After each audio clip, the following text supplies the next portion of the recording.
Financial expert Terry Savage joins us now. Good morning. Hey, Terry. Good morning. Interesting morning. Yeah. Let's start with the budget bill.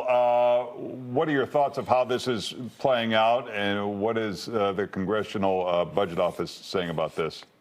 Well, the Congressional Budget Office says that the Senate just added another $750 billion into the debt that this would cause. It depends on where you look at the starting point. You could assume that the previous tax bill would be extended, then the number wouldn't be as large as 3.3 trillion. But any way you look at it, what the Senate passed adds hugely to the national debt. It looks like the House is going to be a little bit tougher. Even the Republicans there are saying, no, they're not going to pass this right away. They're going to make a compromise session come up probably next week.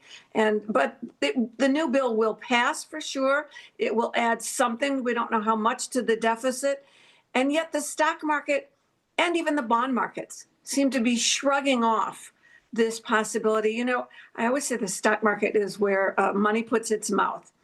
And right now, the bulls are winning. We've got the S&P 500 has hit an all-time high. The Dow down about 100 right now, but still 500-600 points from an all-time high. And the arguments on both sides are compelling. The bulls, which have the upper hand now, say, well, you know what? This tax bill is going to pass. That's really good for business. It'll give some, consistency to the future, and they can make plans and invest. That the tariffs are going to be a one-time deal. Don't worry about the tariffs. They only impact a small part of the economy, which is imports. We're going to have AI spending, which will really boost the economy. And so the bulls are saying happy days are here again. Now, the bears have been grumbling and growling for the last 6 to 8 months. They say that the tariffs will ripple through the economy. And in fact, the Fed chairman is saying we're going to wait and see if that happens. They say that the reason the economy was strong in the first 6 months is because everyone went out and shopped and bought everything ahead of time. We've had some weakening in the economy. The housing market is weakened, although interest rates have come down and people are starting to refinance again. And this morning we had a disturbing jobs report from the private sector. Real cutback in job growth. Microsoft announced layoffs of 4% of its workforce, thousands of people. And so the bears are saying, wait a minute, this could lead to stagflation, higher prices because of tariffs, a slowing economy, and the Fed better not cut just yet. So that'll all work itself out in the coming weeks. And my warning to you, you have a 401k plan.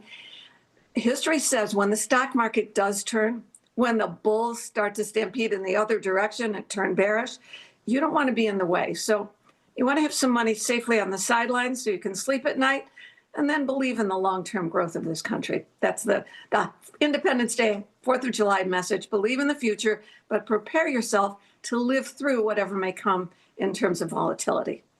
Great advice. Thanks, Terry. Let's get to some viewer questions. One person asked, I haven't received my Social Security WEP payment. What should I do? Okay, this is the payments that are going out from the windfall elimination provision being done away by the Fairness Act. And yes, most people have received not only a higher monthly check since they're no longer offsetting the fact that you have a public pension, and they also received a huge one-time deposit since these payments are retroactive to January 2024. But not everyone has received it. This reminds me of, if you're at the airport and you're waiting for your luggage to come down the carousel, they all came on one plane. But I always tell myself, well, someone's suitcase has got to be last. So they're still working on it. The new Social Security commissioner has said they'll get it all done by November.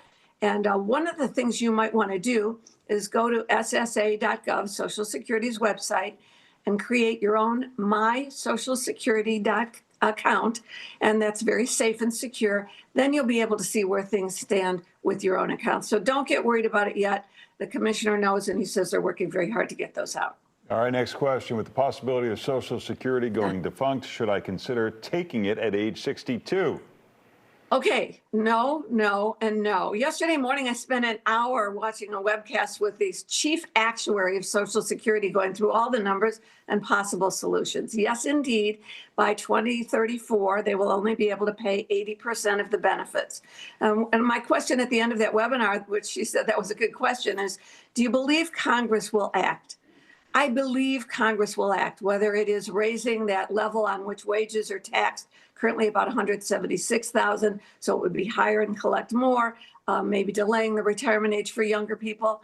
I do believe, and in fact, I posted a column up at terrysavage.com, and in specific regard, Larry Kotlikoff, my co-author of Social Security Horror Stories, has done, I put a link to his column saying, no, wait till 70.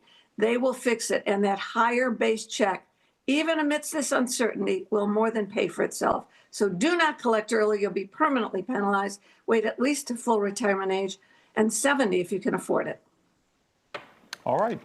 And I have a savings account for my granddaughter. Should it be put in a Bright Start 529 account instead? Bright Start is the place to go if you have a grandchild, because all that money will grow tax-free to be used for college. So brightstart.com is the place to save for your grandchild, and do it regularly. All right, one more quickly. I'm now in my early 30s and needing to reestablish my credit. I have not owned or used a credit card in nearly 10 years, but a delinquency from college is holding me back from being approved for a line of credit at my bank. Are there any options other than using a cosigner for getting a credit card and building credit history anew? Yeah. Yeah, we don't have debtors' prisons in America, and we don't keep you from having credit. And there is a very easy way to reestablish your credit. There's a great website. Go to creditcards.com, and when you're there, search for secured cards. A bank will let you put a deposit of $1,000, $1,500 into a bank account, and they will give you a regular Visa or MasterCard, and that's your credit limit. So they can't lose. They've got your savings. You start charging regularly on that Visa and paying in full and on time, it will immediately build up a new good credit report. They'll be sending you other offers from other banks. So creditcards.com, search for secured card. Excellent. To ask Terry a question, go to terrysavage.com. Thanks, Terry. Thank you. Happy holiday weekend.